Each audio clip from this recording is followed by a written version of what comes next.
नमस्ते अहिले चाहिँ हामी यहाँ इसानिम किम खोजाङनिम हामी छौँ नुगा भिलेजमा छौँ भिडियो हामी आएको टिम यति मजासँग घुम्न निक्ल्यौँ फोटोहरू खिच्यौँ पहिलो दिनको यो भ्रमणमा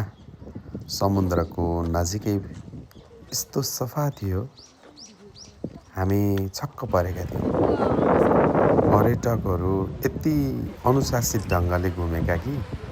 हातमा कसैले सुन्तलाको बोक्राहरू पनि चाहे पानीको बोतलहरू होस् त्यो फोहोर फाल्ने ठाउँ खोजेर हिँड्ने कि त्यसै यति सफा नभएको जस्तो लाग्ने यहाँ एकछिन हामीले मोटर बोट पनि गऱ्यौँ पेसिफिक ओसनमा दक्षिण कोरियाको सबैभन्दा अग्लो पहाड हो 1900 मिटर छ त्यो 1900 मिटर पहाडबाट ज्वालामुखी विस्फोट भइसकेपछि आएको जुन लाभा छ त्यो लाभा एकैचोटि समुद्रमा मिसिएर छेजिदो यस्तो राम्रो छ यहाँ ठाउँ पछाडि हजुरले त्यही भएर यहाँको हजुरहरूको ढुङ्गाहरू हेर्नुभयो भने पनि कोइला जस्तो हैन यस्तो देखिन्छ एकदमै ठाउँ निकै राम्रो छ हाम्रो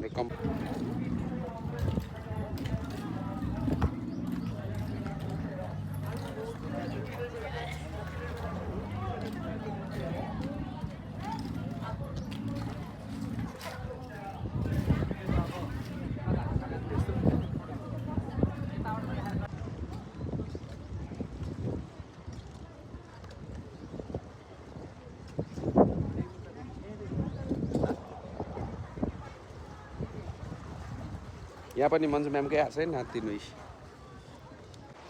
अहिले म छेजिदो स्थित 7 नम्बर यो हाइकिङ बाटोमा हिँड्दैछु हाम्रो सरहरू धेरै अगाडि गइसक्नु भएको छ हेरौँ म कहाँसम्म पुग्छु दक्षिण कोरियाको सबैभन्दा प्रसिद्ध ठाउँ एकदम पर्यटकीय दृष्टिकोणले प्रसिद्ध ठाउँ छेजिदो भन्ने ठाउँमा आज हाम्रो पहिलो घुमाइ भइराखेको छ मेरो यता पछाडि देख्न सक्नुहुन्छ समुद्र छ म अहिले हजुरहरूलाई देखाउने नै छु र यो छेजिदोको बारेमा थोरै म भन्न मन लाग्यो छेजिदोमा 3वटा कुरा एकदम प्रसिद्ध छ अरे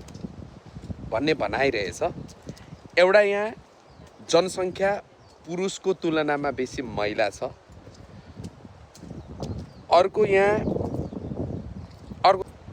र यहाँ सबैभन्दा बेसी हावा लाग्छ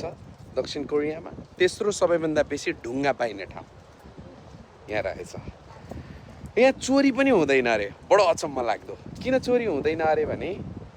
यहाँ सबैसँग प्रशस्त हुन्छ अरे किनकि समुद्री खानेकुराहरूदेखि लिएर फलफुलहरू प्रशस्त भएको भएर अघि मलाई हाम्रो डाइरेक्टर सरले भन्नुभयो धेरै कोरियनहरू पनि यो छेजिदोमा नआएका कति हुन्छन् यहाँ आउनभन्दा विदेशतिर भियतनाम फिलिपिन्स जस्तो मुलुक जान एकदम सस्तो पर्ने भएको भएर त्यता जाने गर्छन् भनेर भन्नुभयो यस्तो राम्रो छ म यो बाटोमा हिँडिराखेको छु यो पुरानो हिँड्ने गल्ली बाटो हो छेजिदो संसारभरिबाट हनिमुन मनाउनको लागि आउने एउटा स्पट हो यो किन यति धेरै मान्छे आउँछन् भन्ने ज्वलन्त उदाहरण यहाँको व्यवस्थित सुन्दरताले गर्दा आकर्षित गर्दो रहेछ समुद्र र छेजिदो स्थित खोलाको सङ्गम हो यस्तो राम्रो छ यो ठाउँ सुन्दरताले भरिएको ठाउँ छ कि कुरा गरी साध्य छैन हामी यसरी भ्रमणमा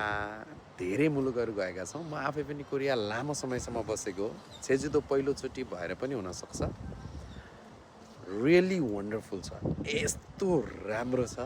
안녕하세요 नुगाबेस नेपालको हाम्रो टिमहरू यहाँ चाहिँ भिडियो गर्दै हुनुहुन्छ हाम्रो साथीहरू